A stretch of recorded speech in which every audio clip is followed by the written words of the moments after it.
My special guest this evening is Annette Smith, who is City Councilwoman for the City of Paterson.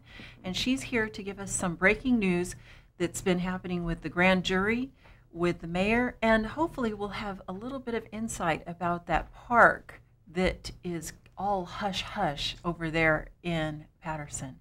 Welcome. Thank you, Athens. I'm glad to be here again. I asked you to bring a dry erase board because it seems like there is so many connect the dots. So tell us a little bit about the connect the dots. We will do it verbally instead of visually.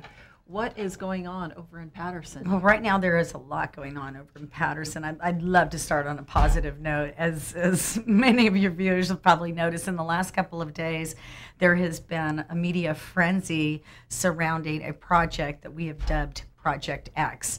And it's a large corporation with an international profile that is a fulfillment and distribution center that could bring us up to 1,500 jobs on an annual basis.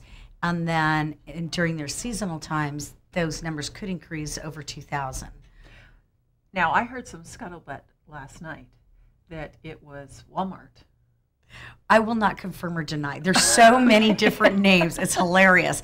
There's so many different names that are being thrown out there, you know, and it began with the B and then just continued on online. In fact, one news organization, they had on their Facebook, you know, a guessing game. And it was just hilarious what people were coming up with. But the company that we're dealing with, they're very private.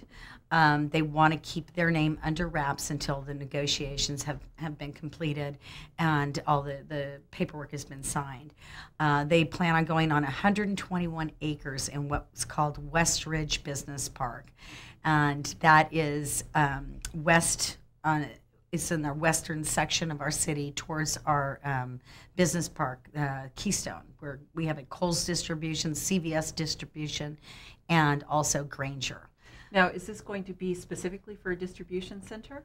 And fulfillment. So they're fulfilling product orders and sending them out from there. Okay, because there for a while when you said 121 acres or 120 acres, I was hoping that it might be a Northern California Disneyland. Well, I would like that too. In fact, I don't know that I'd ever leave. I'd go there and through the entrance and never leave. But no, I wish something like that would be so much fun in the Central Valley to have some sort of entertainment, you know, destination to go to. Speaking of entertainment, there was talk about a movie company coming to Paterson out in the West Park area. Is that dead in the water, or is that still on the table for negotiations? It made a splash for a couple of days in the newspaper. However, you know, a closer look, some of the print media have looked into the company and their history over the last 10 years, and it seems that they go into communities and start out with the intention of developing a studio, but it never comes to fruition. I'm not opposed to having a project like that come, you know, into Stanislaus County. I think actually the Central Valley has a lot to offer the movie industry in terms of locations and talent. But I'm not going to hold my breath. It's related to the West Park project, which is a project being brought forward by Jerry Camillus. Now, here comes one of our dots. Yeah, here's the dot. Here's the dot. Okay, this is West Park. Explain to me where West Park is located. West Park is 3 miles south of Paterson in the county town of Crow's Landing. It's located at the old Crow's Landing airfield, which was built in the 1940s during World War II and was air cargo support. We have a crosswinds runway there, and I believe it was 2007 that President Clinton signed that property over to the Stanislaus County to use for economic development. They did put out some RFPs. Actually, it was probably 2006. In 2007, they put out a request for proposals for an industrial park, and they had 2 solid proposals. One was from Hillwood, which is owned by Perot, Ross Perot Group, and the other one was West Park, which was being presented by Jerry Camillus and PCCP West Park. The Hillwood project had jobs as early as 2009 and actually had signed contracts for buildings to be constructed and work to be implemented there. The interesting thing is that they came across with an air component presentation. Their business park was surrounding using the airstrips. Where Mr. Camillus's differs is putting railroad tracks on the existing runways and using it as an inland port, which would be, in my research, is nothing more than a glorified shipping yard. And that would be our view. So the containers would come to Oakland or Stockton and then be shipped down to West Park and then distributed from there? Correct. But if you look at goods movement in the state of California and actually read the governor's good movements report, it's online, you notice that going south to Crow's Landing makes no sense in terms of transportation logistics. Well, it sounds like it's just going to create a lot of air pollution here in the Central Valley. Well, it's actually shifting the air pollution that surrounds the Port of Oakland today and putting that on rail and shifting that to the Central Valley. Well, the Central Valley is, for those people who view this show outside of the Central Valley, it's 420 miles long. And that sounds like a lot, but we right here in Merced, Turlock, Modesto, and Stockton, it's like a bowl. And if we have that air traffic coming in, or rail traffic creating air pollution, it's going to cause the Central Valley fog to become even more polluted and dense. Well, it's not as much the rail traffic. Rail is actually a cleaner transportation mode. What happens is once those containers get to Crow's Landing, the idea is to then offshoot those onto trucks and spread the trucks out from there, fan them out. One of the things that I uncovered was the Port of Oakland has, since expanded their own capacity for rail, and the majority, I would say probably 80 to 90% of all product coming through the Port of Oakland is not heading south. That product is heading east. So that would require them to go, towards the East Coast, Midwest and East Coast. There's no reason to move those products down a rail line to the Central Valley and then put them on trucks and then go north and then head east. It makes no sense. Has anybody done a study on this to find out what the increase in air pollution would be with X amount of traffic or X amount of trucks that it would take to offload and ship out? Well, we're still waiting for the EIR. And the EIR is an environmental impact report, which should address air quality issues as well as other environmental issues, and that is due out in June. Now, this is the second time that Mr. Camillus has gone for an environmental impact report. The last time he didn't produce one. We did sue, the city of Patterson did sue the county and West Park in a court of law to stop the project. Is this another dot? This is a previous dot. Okay. And I think it's a pattern, and that's why I bring it up, is that during that court battle, we had the city of Patterson had a very good argument in that the issues that we needed mitigated weren't even being discussed. And what they presented to both the Superior Court and the Appellate Court was the argument that, hey, they're in the middle of an EIR. Well, if you check with the county, which is the lead agency, and the lead agency in any kind of a large project is required to take in monies and disperse the monies to those that are working on an environmental impact report. No such money has gone in or out of the county. So in court, they swore that they were in the middle, if not at the tail end, of this environmental impact report that never materialized. And that is why the appellate court struck down our argument and said, your point is moot. This EIR is imminent and it's going to be coming out. There's no reason to continue this court case. It's balancing. Once that EIR is out, your concerns are addressed. Well, that EIR never did come out. And he has since restarted his program and refashioned it a bit, cut down some of the acreage, and added in a component, what do you want to call it, a solar farm component. So he's going over prime ag land with a solar farm. Is he planning on building over agricultural land? Yes, he is. You mentioned a minute ago about the courts. I understand that there's something going on with the grand jury as well. Would you like to discuss any of that this evening? Sure. I'm currently suing Stanislaus County, who indemnifies the civil grand jury in the matter that surrounded the Patterson investigation. I believe that, and I feel very strongly that my civil rights were violated. I was maligned in print.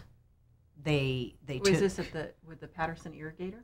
No, this was with the Stanislaus County grand jury. Oh, I see. They published a report that will live forever, and stated that I had committed criminal act in gifting of public funds. There was no such gift of public funds. They accused me of a number of different things and intimated that myself, Mayor Campo, and Dominic Farina were not handling our positions as civic leaders in an appropriate or legal fashion. Now, does West Park, going over the ag land, and the grand jury, and the environmental impact report, and the Central California Distribution Center, do they have anything to do with each other? Well, honestly, when Jerry Camillus and West Park first came around, there were a lot of strange occurrences that happened in the city of Patterson. Number one, we were visited by a company called Denson Hall Resources. Their vice president, who happened to be a former Pete Wilson speechwriter, he and his wife appeared at not only the city council meetings, but at healthcare center meetings and school board meetings. And they brought with them Los Angeles film crews. It's very odd in a small, sleepy little town of 21,000 to have large film crews recording our meetings anytime we spoke the word West Park. There was one woman who's a private investigator that came up from Southern California and tried to do two initiatives. One was a growth initiative and one was a term limits initiative. So a lot of the antics that have gone on since Camillus' time and still continue to this day with the grand jury, I do think that they are related. I think it's very important for some to see that those that are willing to stand up and do the right thing for their community get out of the way to make room for those that can be easily convinced to close their eyes to some of the dealings that go on. Who is this man? Where did he come from, and does he have a large financial stake in Stanislaus County? He has no financial stake in Stanislaus County whatsoever. Mr. Camillus' background has been in building homes, Mountain House, which is the most underwater city in the state of California. That is completely underserved in the terms of infrastructure. There were a number of promises that were made but never kept. He's worked on other projects that have completely fallen flat or have been sued out of existence. I know individuals that have had him in their community trying to create development. Mostly housing is really where he's at, and have had less than flattering experiences with him. And his goal is to buy and build over the ag land out in Patterson. I believe so, and whether that's industrial or residential, that remains to be seen. Right now, money is to be made in industrial development. Housing, obviously, since the bust has gone away. When that project was first, it was, I think, the summer of, it was July '07, the current mayor of Patterson at that time was Dave Keller, and of course Supervisor DeMartini had met with Camillus and his development team and been shown a map that showed the Crow's Landing airstrip covered with 12,000 rooftops. So when that wasn't going anywhere, all of a sudden it starts to morph into this industrial park that has, in my opinion, no viability. There is no reason to ship cargo to the Central Valley, to put it on a truck, to drive it back north again and then east. It makes no sense. Is there something that the city council in Patterson is doing to discuss this or to stop it from happening? Right now, because he has, backed off on some of the acreage that he was originally looking into, we're keeping a watchful eye. We have responded to what's called a notice of preparation, and that is the beginning stages of an environmental impact report. And we have drafted out our concerns for our community, and most of those do surround public safety. If Mr. Camillus is going to run rail through the center of our town, which that's where the rail lines are, and it's going to be X amount of trains all day, all night. He's claiming only 2, but I don't, again, it's a viability issue, and I don't know that he can make that promise or keep that promise. We're looking at not being able to put a fire engine over Highway 33. We are completely cut off from the east side of the county. That includes, bringing ambulances back and forth, or police services, and that really leaves our community at a disadvantage. Yeah, if a train is stopped there on the track, you're basically... Or if it's a 2-mile-long train, you're waiting. And Right. I've been there when there was a police chase, and it was really actually in the height of all the West Park marketing plan. And one afternoon, I watched the sheriff chasing someone down Highway 33, and the assailant got over the railroad tracks, and a train cut the police department off. So the CHP had to catch the assailant almost all the way into Turlock on the other side of 33. Well, medically, as you were saying, Oh, with yeah. a fire truck or ambulance, it could cause a real problem if there was a 2-mile train and nobody could get it in or out. And that means mitigation for either a underpass or an overpass. So, and that's Sounds like a lot of $40 million money. Yeah. at I the was going to minimum. say that's a lot of money. Yeah. A minute ago, you mentioned the M word, mayor. Okay. Mayor Molina has been in the news lately. And what would you like to talk about with your mayor out there in Patterson? Well, as you know, Mr. Gunderson, who's a city councilman from Modesto, was asked to resign his seat on a school board based on his taking office as a city councilman. It's an incompatible office to have both offices, so he had to resign the first seat. Actually, I don't think he ever heard back from the Attorney General or from the FPPC. And there's a reason for that. And the FPPC is not the agency that is going to take that question on. That is in the purview of the Attorney General. The question has to be posed not by, hey, am I doing this right or wrong? The only way an Attorney General is going to answer a question of incompatible offices or dual offices is if somebody is asking the question, I wish to sue to remove Mr. Gunderson from his other elected position because he's illegally holding it. They will then research it, render it a legal opinion, and give authorization, giving leave to the complainant to sue to get that elected official out of office. And that's a protective move so that elected officials aren't always bombarded with these frivolous lawsuits, or they don't want you to serve here, they don't want you to serve there, and the only way you can sue to get an elected official out of office for incompatible offices is via the Attorney General. I don't believe that happened with Mr. Gunderson. He willingly resigned from the school board. And rightfully so, because there actually was already precedent Attorney General opinion. If you go into their archives, you can find where they have rendered an opinion that a similar school board, such as Mr. Gunderson was serving on, as well as serving on a city council, is considered a clash of duties, a clash of loyalties, and that the first seat would have to be resigned. So that, in essence, he basically just did the right thing. There was already precedent set that needed to be done. A minute ago, you said that he had been asked to resign his seat from the school board. I believe that request came from the Modesto Bee, not from his constituents or his colleagues. But that's a little bit different out there in Patterson.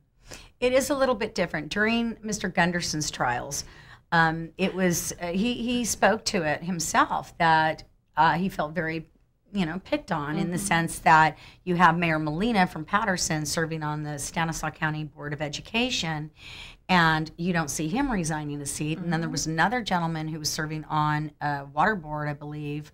Turlock Irrigation Okay, and TID. Chatham School Board. Exactly. So, and the B seemed to be focused very much on Mr. Gunderson. Very much. And some of his comments in the B were such as that when he walks down the hallway of the county building and sees Mayor Molina's picture, it makes him sick to his stomach. That here he is getting away with this, and nobody's questioning his integrity or the legality between holding those two seats. But Mr. Gunderson seems to be being set upon to take one of those seats and remove himself from it. So what happened in Patterson was I not only received phone calls from Modesto, like, what is going on with your mayor? How come your mayor gets away with it? And our poor councilman's being skewered in the press. And there were also... Well, that's a good question. It really is. I mean, because the mayor is the mayor of the city, and he's serving on two different entities that are government agencies. Right. And I disagree with anybody that says that there isn't a clash of loyalties there. So, not only did I receive calls from Modesto, I received calls from local constituents. And in fact, the sentiment is growing deeper that he's not above the law. He is our mayor, and he needs to answer the question just like anybody else. Where this first stemmed from for Patterson was Mayor Molina used to be on the Patterson Planning Commission. And in January 2009, he was not he was up for reappointment, and he was not reappointed. We had received a complaint earlier the previous year around, I think it was like November of the previous year, complaining that he was not only a planning commissioner, but on the Board of Education, and that was incompatible. When we asked the attorney to look into it, he stated that he would, and he felt at that time that it was incompatible. As the weeks went on, Mayor Molina himself called the city attorney and asked for a formal written opinion, which he was given. And it was well researched, and it cited other attorney general opinions, case law, state statute, and Mr. Molina felt that wasn't a good opinion, and so it just ended up we simply did not reappoint him. It was just that simple. Well, he could not remove himself or acknowledge the fact that he was in two incompatible offices. So essentially, the city council had to acknowledge that for him. And now here we are. I was going to say, fast forward. Yeah, and here we are. He's mayor, and he's serving on two different agencies. Is something going to be done about it? Well, I mean, is the Patterson irrigator going to call for his resignation, like the Modesto Bee did with Gunderson? No, I think the Patterson irrigators is rather soft on issues like that, and I really don't know why. If I miss a meeting, it makes a headline. Smith didn't make the council meeting. So, you're making headlines all over. And we're going to be talking about that in just a minute. Get it. But in this instance, when they did interview him, and this is one thing that I noticed in the Bee as well as the irrigator, they did mention his previous service as a planning commissioner, and he kept making false statements. And I thought, well, clearly he's forgotten, or they must have not taken the information down correctly. And when I called the reporters, they looked to their notes and they said, no, he said specifically this. And I says, well, that's not true. He did ask for an opinion. One was rendered, and that is why one of the main reasons he was not asked back as a planning commissioner. It wasn't because there was a political fight between he and the former mayor, Becky Campo. So let me get this straight. He asked for an opinion, and he got the opinion back, but he didn't like it. That is correct. correct. Just basically said, squishing your head? Right. I'm ignoring you? Precisely. And interesting. So when I talk about the newspaper not coming down on him, they knew that they were bold-faced lied. I showed them the emails. I forwarded them the actual opinion. And they looked at it and they editorialized and said, he needs to be more straightforward. Well, I'd like to take this time now to introduce your radio show because great. you are making headlines. I am. You're making headlines in the Patterson Irrigator and on internet radio. And I'm not sure if the Modesto Bee has ran any articles about you yet, but I'm sure that they will soon. Have they? Not about the radio. Oh, okay. Okay. You are starting a radio program. Actually, it's been up and running for a couple weeks. It's called West Side Wednesdays. And tell me a little bit about that. Well, basically, I've been a guest of Carmen Sabatino's on the Morning Mayor show, probably for a good year and a half, 2 years now. And on occasion, I'll call in, especially if something's really going on in Patterson or whatever's happening on the east end of the county affects the west side. And I really enjoyed the format. And we started spending a little more time on west side, subjects. And Carmen and I got to thinking, well, why don't you just do, a once a week show? And I thought, well, why don't I? I'd love to do it. And one of my experiences lately was, when I went before the grand jury, I was no longer allowed to talk about certain things. And that really bothered me. It was like my free speech had been taken away from me. And I'm very passionate about my community. I love Patterson for all its quirks. Yeah, I love the place. And to not be able to speak and to speak passionately about my community and defend my community, it really affected me. And now that the duct tape has been removed from my mouth since they filed their report and I filed my lawsuit, I feel that I have that opportunity again to speak to subjects that are important to our community. Well, where can we find you? Well, I'm on Blog Talk Radio. It will fly under the Morning Mayor show, so you would go under Carmen's show, The Morning Mayor, and you would click on a button called West Side Wednesdays, and it's every Wednesday at 9 a.m. And my guest next week is Jim DiMartini. And he's the county supervisor. He is our county, absolutely, District 5 supervisor. And he's running for re-election in June. And we've been very pleased as a community. We've been very pleased with Jim's stewardship and leadership. And we definitely, I know hands down, we're going to want him back for another 4 years. Well, good. Yeah. I wish you all the luck with your radio show. And you can find that at blogtalkradio.com/morning-mayor. And that's every Wednesday from 9 to 10. Is that correct? That is correct. 9 to 10. However, tomorrow you have a special edition. Tomorrow from 9 to 10, don't you? Is it? I do. So it was West Side Wednesdays on Friday tomorrow. Yeah, Carmen has called for me to. There's so much going on. Project X. Yeah, we want to know what Project X is. So yeah, there's just so much going on the west side. So yeah, we're going to cover it early tomorrow. So tune in blogtalkradio.com/morning-mayor for West Side Wednesday tomorrow 9 to 10 and every Wednesday from 9 to 10. And you can also read about some of what's going on over in the west side at thevoiceofmodesto.org. So look those guys up on the internet and you can read about what's going on. You can listen to about what's going on over in Patterson. And we want to know what Project X is. Thank you for being my guest. Thank you. Before we go, I want to remind everyone that Channel 23 here in Ceres, KBSV, I'm getting the high sign from behind the camera. I want to make sure I get all the information out there. KBSV Channel 23 in Ceres and Modesto is now KBSV Channel 15 in Stockton, Galt, Lodi, Sonora, and Columbia. Anything else? Okay, that's good. Okay, so remember, KBSV, and you can look us up on the internet.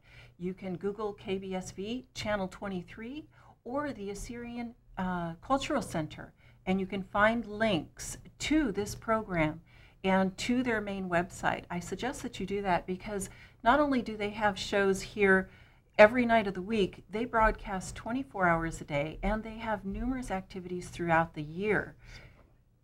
Oh, that's right. They have satellite. It goes all over the world. So wow. I know. And speaking of that, I have one fan for my On Watch show who lives in Iran. So I know, all the way across the world. So I would just like to say hello to him over in Iran. Good night, and thank you for joining us for this special edition of On Watch with Athens Abell. Good night.